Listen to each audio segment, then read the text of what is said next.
We'll call the Destin Fire Control District Board of Fire Commissioners to order. We're at 848 Airport Road here in Destin, September 8th, 2020 at 5:30 p.m. This meeting is open to the public. Right now, we're going to agenda item employee recognition, which is none for this evening. Yes, sir. Okay. And at this time, the floor will be open for public comments. Thank you, Mr. Chairman.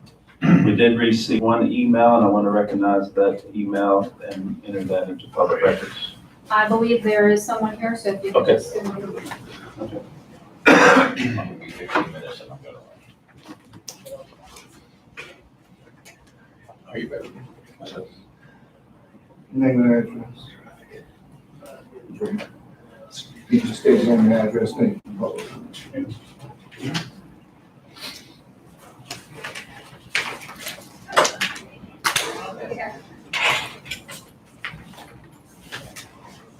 Please call me in. Okay.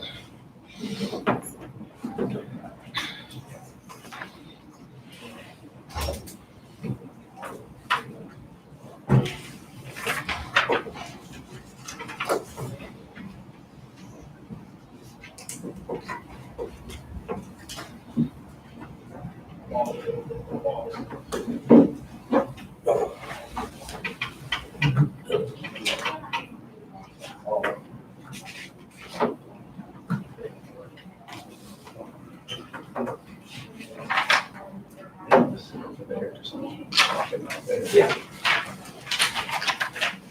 That one is 6 feet apart. Yeah, you sit over here next to me. I mean, I don't have cooties.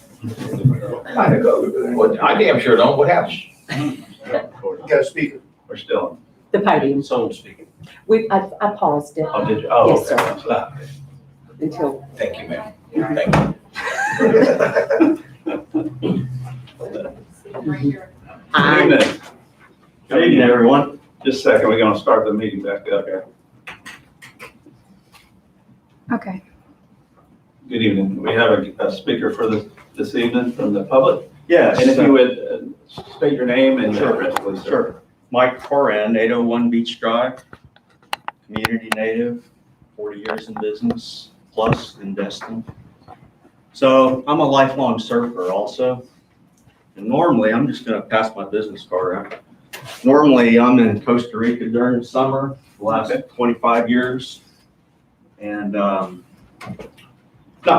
most of the time I'm gone in the summer. So I grew up here, and what I saw at the beach this summer was bad enough with the virus, but after the lifeguard action kicked in, I wasn't digging it at all.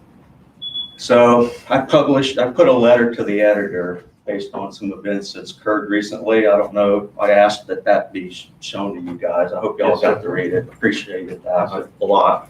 They actually printed something I wrote verbatim for once, so a couple of my friends were shocked.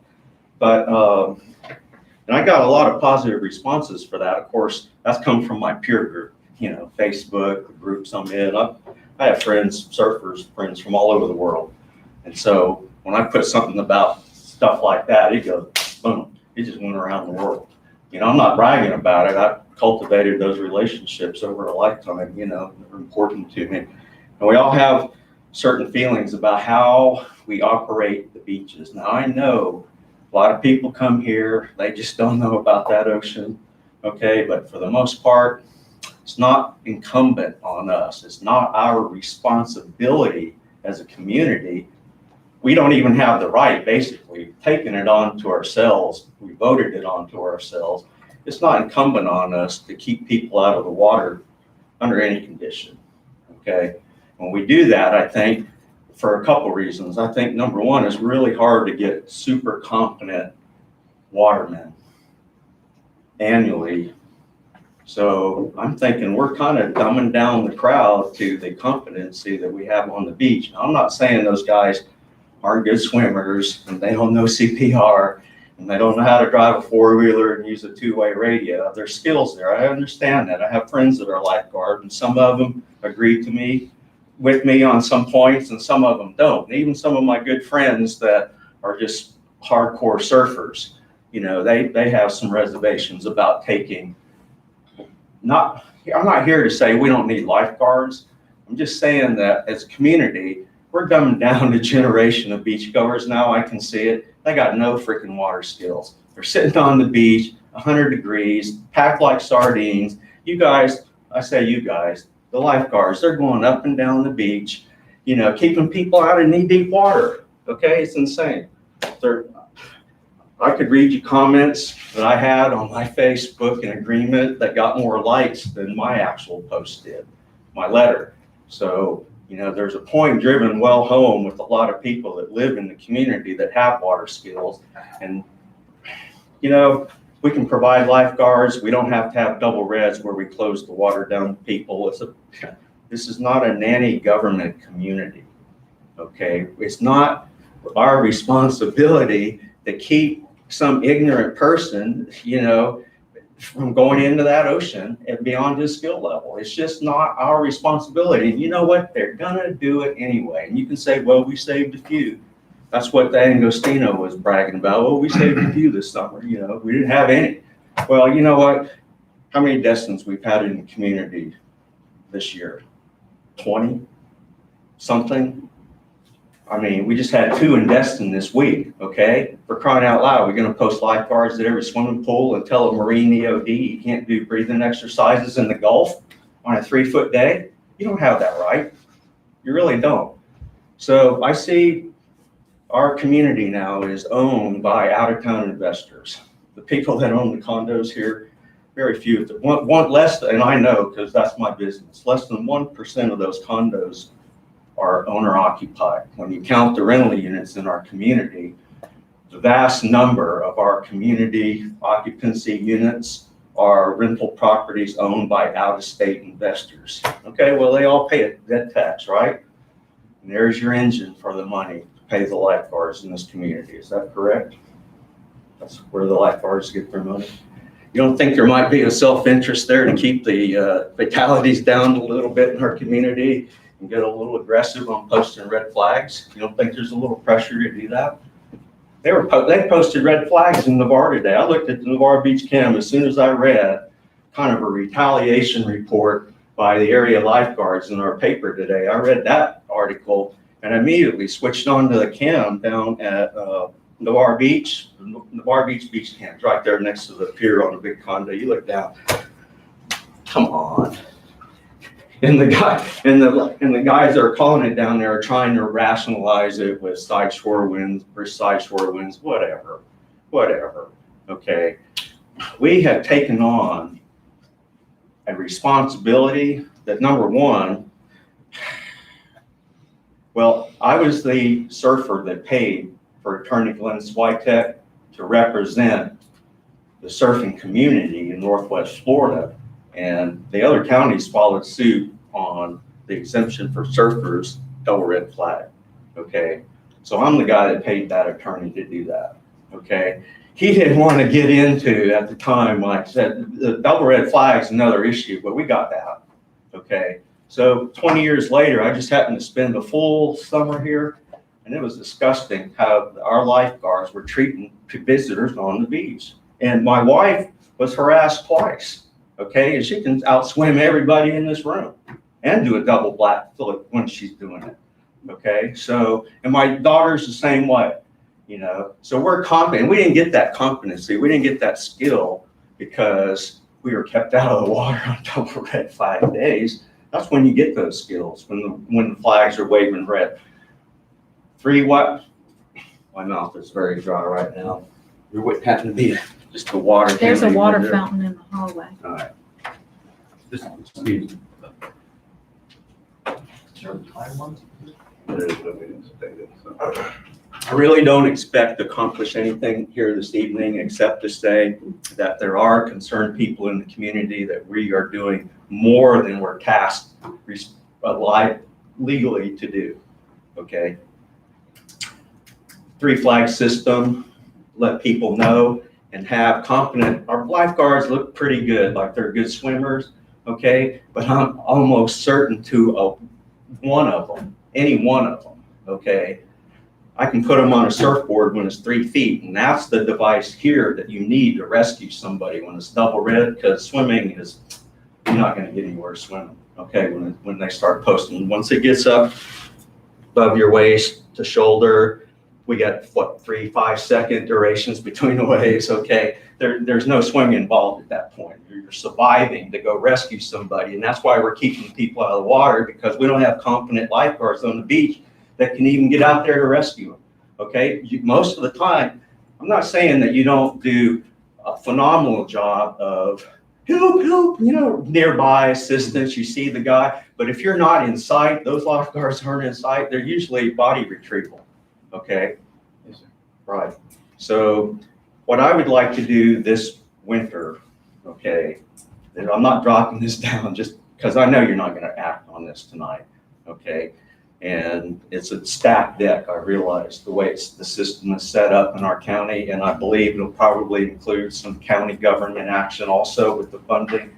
But I'm hoping to poke a few holes in the current system, because what I saw was ugly. Number one, it's beyond our legal responsibility. I'm not saying we don't have some kind of responsibility because we're inviting people from everywhere to come here, okay? But we don't have a right to keep them out of the ocean. They don't do that in places where there's a real ocean, okay? They don't have, double red flags. The guy can't go swimming. And I'm just gonna say one other thing. I happen to know a young man in the community that's not a surfer, but he suffered evidently a really bad traffic accident. Now, this guy's built like the brick crap house, all right? He's I've known him for a while. He might be even now in his 30s. He's definitely mentally impaired, and I'm possibly maybe even collecting a substance, for his injuries that he suffered. But this guy is an open ocean water swimmerman, bar none in this community. And you guys, for several years, have been harassing this guy on a regular occasion, okay? And he's better qualified than anybody in Destin. He's the best open water man swimmer I've ever seen, okay? And he couldn't stand up here and even come close to having the same conversation with you that I'm having, okay? So there's something here that our visitors are not getting, and that's the thrill of getting knocked down in the surf and everybody getting excited and getting wind knocked out of them, and maybe a few close calls. And you know what? If we have a couple drownings, well, that's what we should have, okay, in Destin, or in our welcome sign. Welcome to Destin. Swim at your own risk. How many drownings on the beach this year? And then other miscellaneous drownings. Like I said, there's been 12 to 20 just in the periphery of the community. I don't know if you guys are up on those numbers any, but I know Joe was actually very proud, and I don't know the guy, but he was actually very proud to say that there was no drownings in Destin this year. They've given $500 citations for swimming in Panama City. I just spent 10 days in a row over there, that hurricane swell, St. Andrews Park, people from all over the South. If you can wrap it up a little bit. Well, I'm just saying, there's plenty of evidence on the table that double red flags don't keep people out of the water where there's no lifeguards around to patrol the beach. And when you guys are out there on double red flag days, pulling people out of the water, it's usually a body retrieval, not a rescue, okay? Your guys don't have to put themselves in that position, a dangerous position at that point, because you're not gonna save anybody, okay? So it's up to guys like me and the other surfers and the people that do have water skills that are out there in those conditions. We're the guys that save people during those conditions. You guys, at that point, it's more body retrieval. That's been my experience here and other places. So I appreciate, I'll be back. I've introduced myself. I don't know exactly how I'm going to approach the situation. I'm sure I'll be calling in the staff to ask a few pertinent questions, but I'm going to probe the corners and see if I can't modify what I saw in this community this summer, because this is my home, this is where I'm from, and I didn't like it. Well, thank you for coming in. All right, thank you guys. Thank you. Otherwise, Destin Fire Rescue rocks. Okay, I'm serious. I'm proud that we have this, and Destin Water Users too in our community. A little autonomy from the community government. Know what I'm saying? That's real important. Yeah. Thank you. Thank you, sir. Okay. See you guys. I'm gonna check to see if there's any other public here to speak. She's just checking to see. you need to be I just excused? paused to I'm gonna get head in. on, but I will be back. I don't think mine's gonna be that long. I think we'll be You through. pause it, Ms. I Tammy? paused. Ms. Tammy, pause it. We'll be through in a little bit. There's no other I'll be public. back. Okay. I'll be back. I'm gonna run to the city real quick. Thank you. Yeah, that's why I give it to you. Are you ready to? You ready to start there? I've been pausing it. Okay. Becky? I never Hold stopped, on. go ahead. Hold on just a minute. I've been pausing it. Please. Okay. All right, seeing no other public comments and nobody's here, we'll close the floor to public comments. Review the minutes of the regular meeting, August 11th, 2020. Make a motion to approve the minutes of August 11th, 2020. Okay, motion to approve the minutes from August 11th, 2020. Any discussion? Changes? Seeing none, take a vote. All in favor? Unanimous? And just want to make a note, Mr. Buckingham had to excuse himself from the meeting. All right, the review of the financial report, August 31st, 2020. Financial statement before you. We have 1 month left to go in our current fiscal year. Our cash position is strong. We have taken our first distributions from the Florida Governmental Trust. Accounts receivable have slowed down. I will be working with Attorney Matthews on collection efforts. State funding, which supports our 175 pension fund, came in approximately 32,000 lower than what's expected. And as such, the remaining is the district's responsibility to put into the fund. So we are prepared to do so. Fixed assets have been adjusted for all capital acquisitions. Expenditures are in line. And later on in the meeting, we will have a few year-end budget adjustments that we've already seen in our last few meetings. So if there's any questions. Catherine, what is in the receivables? It's like $300,000. It's a lot of money. Yes, the majority, 97% of the receivables is collections from the city of Destin and the TDD for beach safety services. So this is not widespread. There's only 2 people with those checks, right? For the most part, yes. We have approximately 7,000 of other collections, and I'm actually concerned about 5,000 of it. It's aged over 90 days. So that's what I'll be working with the attorney on.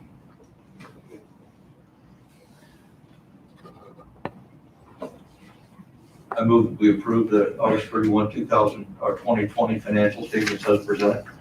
Second. Okay, a motion and a second. Any discussion? Seeing none, take a vote. All in favor? Unanimous? All right, moving into old business, West End District Station. Yes, sir, I've had contact with the assistant city manager and trying to determine when they may be able to project we'll have a workshop.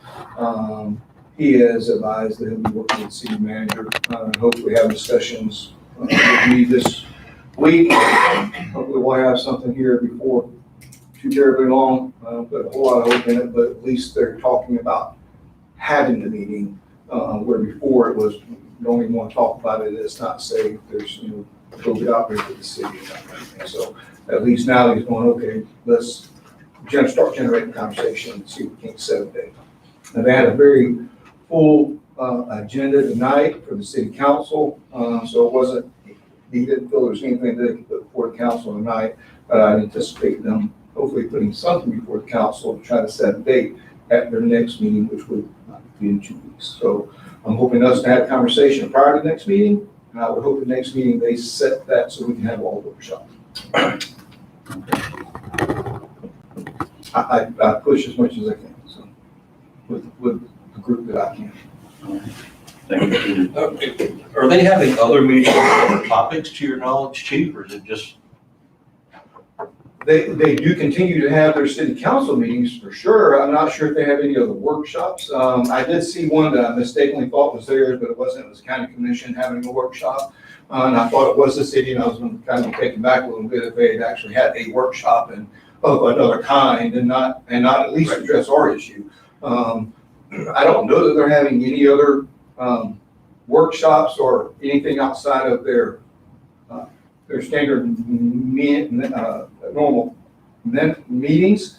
But even with that, of course, my general thought would be if you're having regular meetings, you could have a workshop. Mhm. But as they had said, what they had said is that they feel this is going to attract quite a few people, more than I guess they're anticipating in any standard city council meeting. And that was their concern, having that many people in a given room, everybody's gonna wanna talk. Well, And that was their initial answer, not now. we perhaps ought to recommend that we have the workshop outside in Clement Taylor Park. Plenty of room to separate everybody out. It costs nothing to put a little PA system in so everybody can hear. Do it outside. City already has one, so that'll work. And walk the perimeter, what we're talking about. You can demonstrate and show. Yeah. Bring it on, yeah. I will absolutely That's have not that a bad idea. conversation. I'll see if I can make that happen. I'll have that conversation for sure. Okay. Great idea. Sounds And you like the idea. And with the sun setting as late as it is now, I mean, there should be plenty of daylight for. That's a good idea. All right, property adjacent to 117 Crystal Beach Drive. Since there's no movement on that, let's remove it from the agenda. I'm asking to remove it. I know that myself and Attorney Matthews had discussed it today in reference to any movement on it. And we actually discussed your recommendation and discussed it about maybe sending some type of, if it might benefit. We talked to Ms. Smith about that.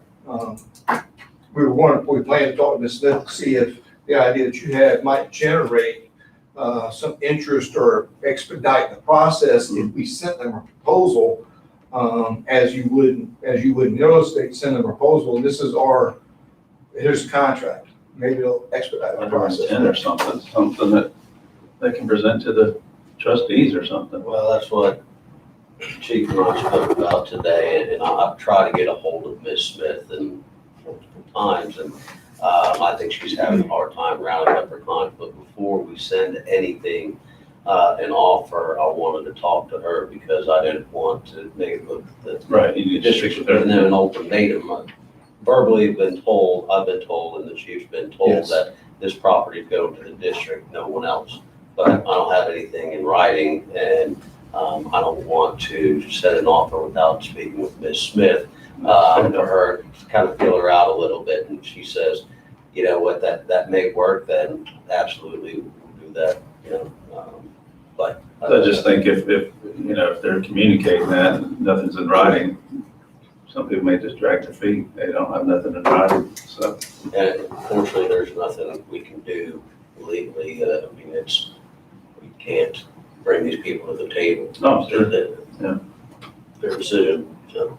But I'd like to remove it to be yes, move it, Okay. so that way it's not constantly coming up and that's not being able to report anything. All right, resolution 20-08, turn statewide law enforcement radio system. Yes, sir, we do plan to have something at the next meeting, and I'd ask if we could table that. Table this. topic. Anybody else? And then I also like to remove the live rescue resolution. They have elected to go to Panama City Beach. I saw them on TV when the last episode, so they're running their show from there. Okay. Good. All right. Chief's report, beach safety update. Yes, we'll bring Chief D'Agostino in. You're fine. Quiet.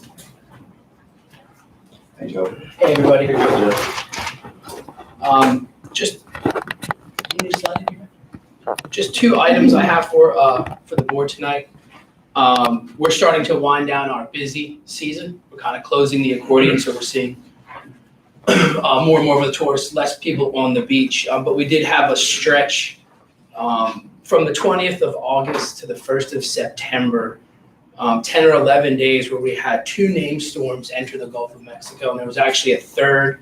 It didn't actually get a name while it was in the Gulf. It was a lower depression of lots of south wind.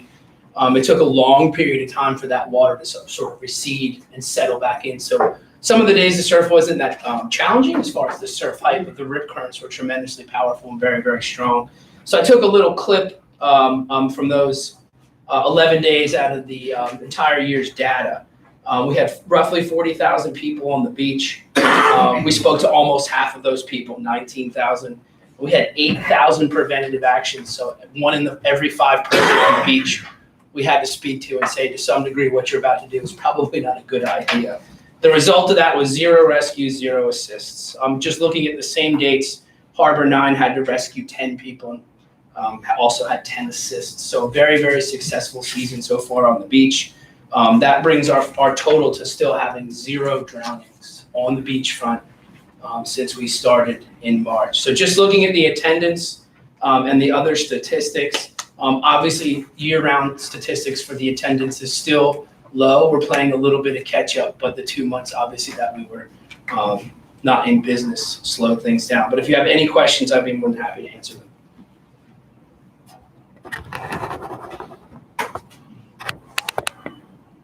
So, how long are you gonna be, have lifeguards on the beach? I think this year it actually ends November 1st. It's the last. November 1st? Yeah, whatever, and I apologize, I usually know the answer to that, Commissioner Green, it's that Sunday. Okay, I'm just curious because talking to a lot of the people who handle the rentals on the units and stuff around here, they said we're gonna be slammed all the way through October. And so, people that deferred from the spring when they shut everything down, instead of just getting their money back, they just said shift it to October or, and so it looks like we're gonna have a busy month in October. well, a lot of schools I heard are cutting out their fall break because of the late starting classes and stuff like that. So that may change, I would imagine, but I hope so. Because I understand that snowbirds ain't coming down this year, a lot of them anyway. So we need to have a good end of the season. Thank you, Jim. Still a question, we just heard from Mike Coran, and I know you've been all through that topic. You mentioned a couple of interactions with our folks on the beach. Do you know where that was? When I spoke to him on the phone, he had mentioned that one of the interactions was at Pompano Joe's. And I tried to explain to him that Pompano Joe's is in Walton County and that I can't speak to or help you with that situation. I other than give you the phone number for South Walton Fire District, so. Yeah. Anything in our district? Not that he had mentioned, no. Okay. No, not that he had mentioned. Okay, thank you. I just wanted to. Good point. Well, one thing I noticed when I'm out there is we'll go by and mention to them it's unsafe to go in the water or the beach is closed, and as soon as they drive off, they go in anyway. So, whatever that's worth, they're taking their lives in their own hands when they go in there, so. Well, it's not acceptable for us to have anybody drown. Exactly, Not and that's anymore. our goal, no, 0 drownings, And it's unfortunate that sometimes it does happen.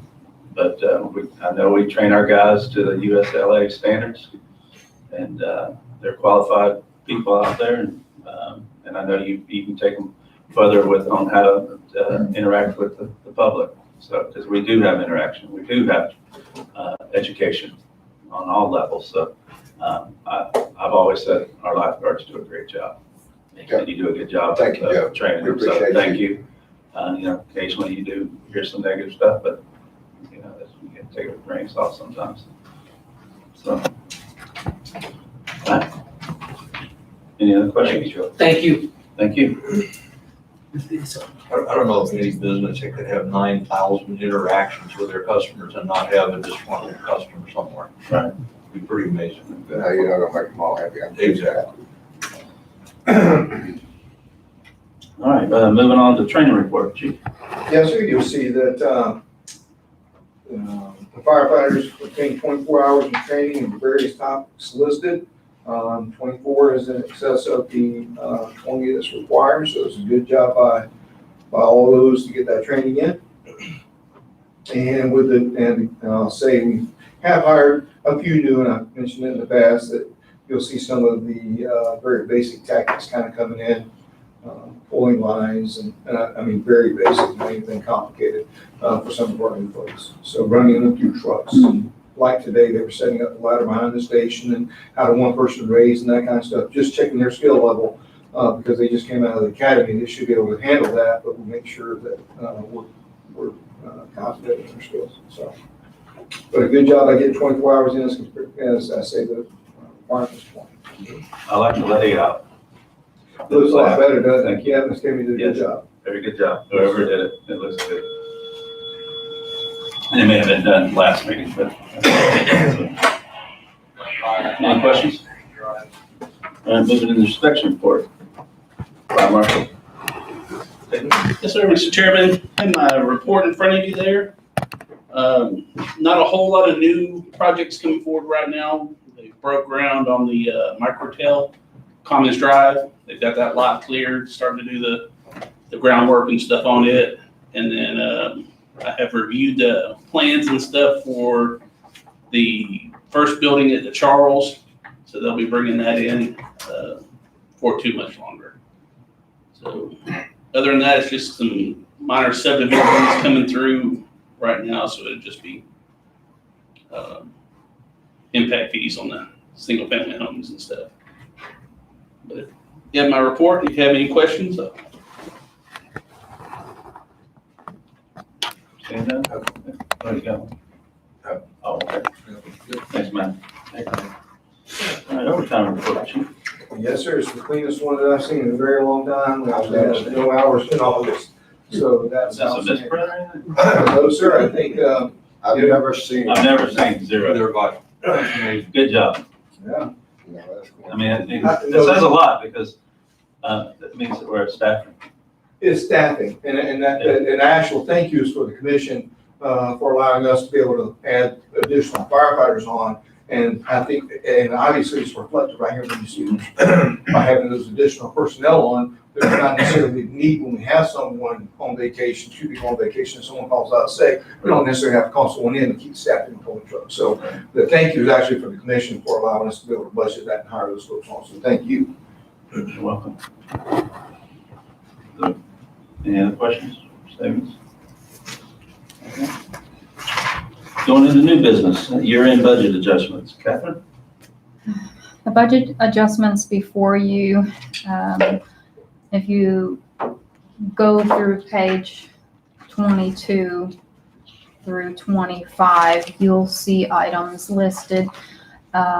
Beach safety revenue and expenditures have been adjusted due to additional revenue brought in from the county and also insurance proceeds for damaged tower. Personnel services have been adjusted to account for increased costs in physicals, uniforms, and holiday pay, and then also to the account for that lower than expected funds we received from the state for the pension funding. There was a minor adjustment to professional services and repair and maintenance. Minor adjustments for the year end. I can address any specific questions you might have.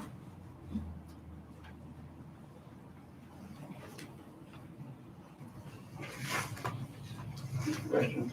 We need to vote on that. Yeah, we need a motion. Motion to approve the year-end budget adjustments. Second. We got a motion to approve in a second. Any further discussion? Seeing none, take a vote. All in favor? Unanimous? Okay, good stuff. Coming up, insurance renewal, life insurance. Yes, so you'll see there's multiple topics, and if you'd like, Ms. Catherine can kind of cover that group of 4 or 5 right there, all in one. Yeah, dental, vision, general liability, workers' comp. Yes, sir.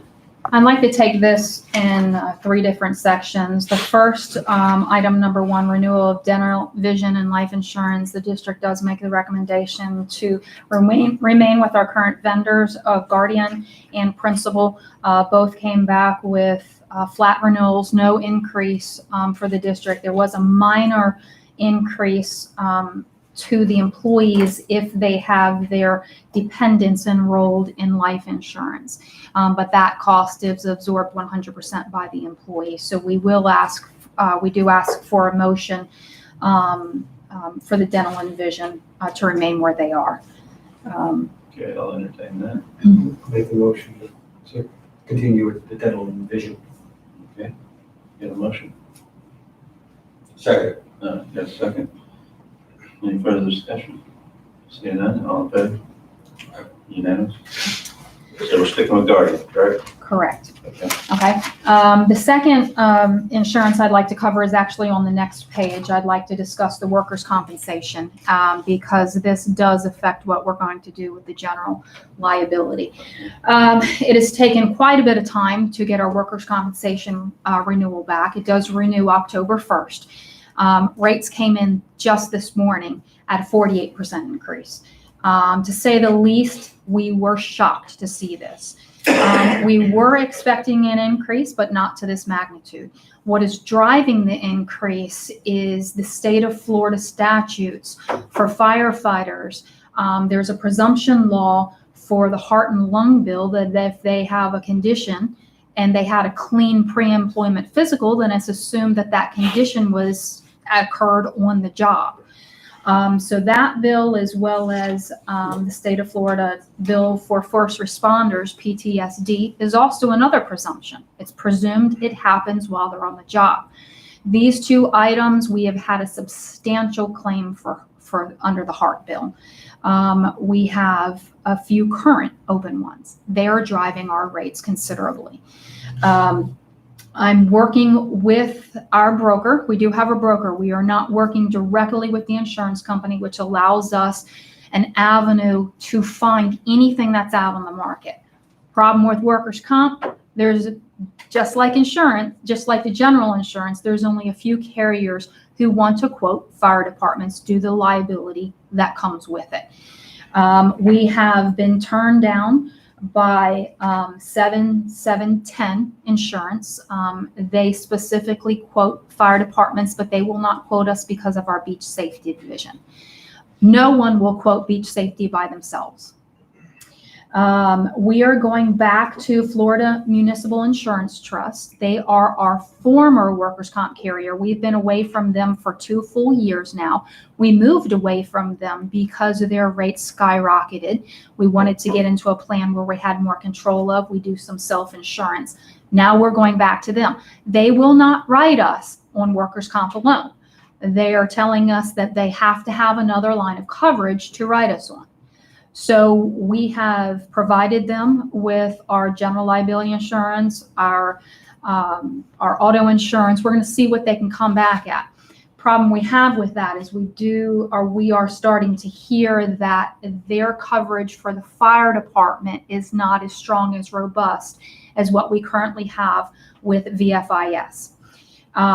Nonetheless, we're going to look at what's presented to us. This insurance does not renew again until October 1st. So I'm looking at all avenues that we have before us. So what we're asking at this meeting, and before I go there, I'm also working with our current carrier, PGIT, to take a look, make sure we have the renewal where it needs to be. There are a couple options we can do with the renewal. We can put deductibles into it to bring the premium down.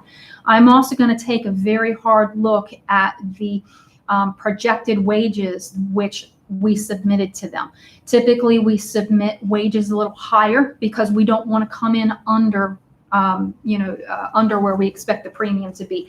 I'm going to tighten that up as much as I possibly can to see if we can find some savings there. What we would like to do is ask the board to renew workers' compensation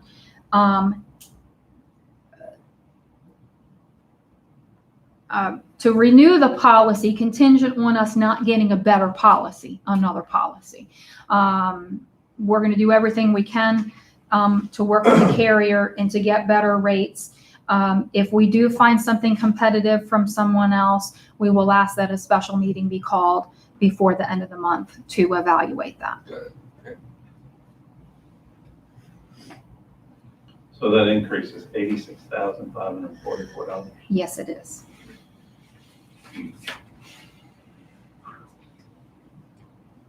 But we're boxed. I mean, Yeah. so on the one hand, the legislature has this, presumptive disabilities, just like the VA does.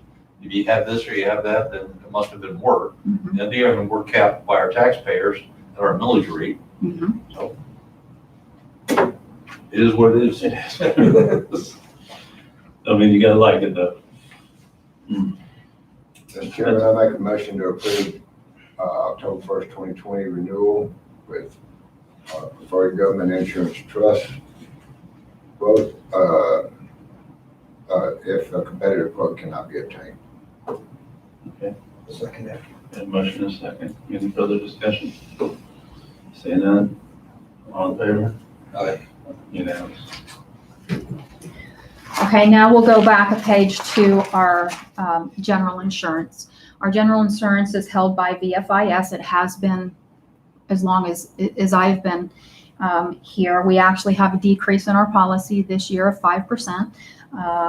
Our renewal is actually September 1st. We are bound right now, but we're bound month-to-month coverage. We do ask that the board continue, we ask that we renew with VFIS. At any time with any of our insurance carriers, whether it's general insurance, workers' comp, benefit insurance, we can make changes any month we like with proper written notice to the carrier, 30-day written notice to the carrier. We can make changes. So if we do see something come in on the workers' comp side where they're able to bundle different lines together, that would be a benefit, then we'll have to adjust this coverage. But for now, we do ask for the renewal. It was a good renewal that came in for the coverage. Motion to renew general liability. We got a motion to approve in a second. Any further discussion? Seeing none, vote all in favor? Unanimous. Good job. And let's see what we can do on those others. All right, move to other post-employee benefits evaluation. That's mine as well. That's a numbers thing. So we are required by GASB 75 to have an actuarial analysis of other post-employment benefits.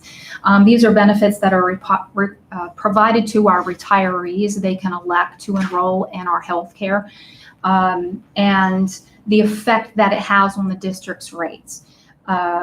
For all intents and purposes, this is a liability that's put on the district's books that we will never experience because we pay our insurance premiums month to month. However, it's a required liability disclosure. This year's analysis, we have a decrease in our liability of approximately $67,000, and that is due to lower demographics. We have new employees, we have younger employees, as well as good insurance costs for the upcoming year. So we do need an approval on this. It will be incorporated into our audit report. So this is a non-cash expense reduction. That's correct. It's the worst kind of. Somebody want to make a motion? Motion to approve the other post-employment benefits valuation date, September 30th, 2019. Second. I got a motion to approve in a second. Any further discussion? Seeing none, vote all in favor? Unanimous. Did you want to check, see if there's anybody else that slipped in?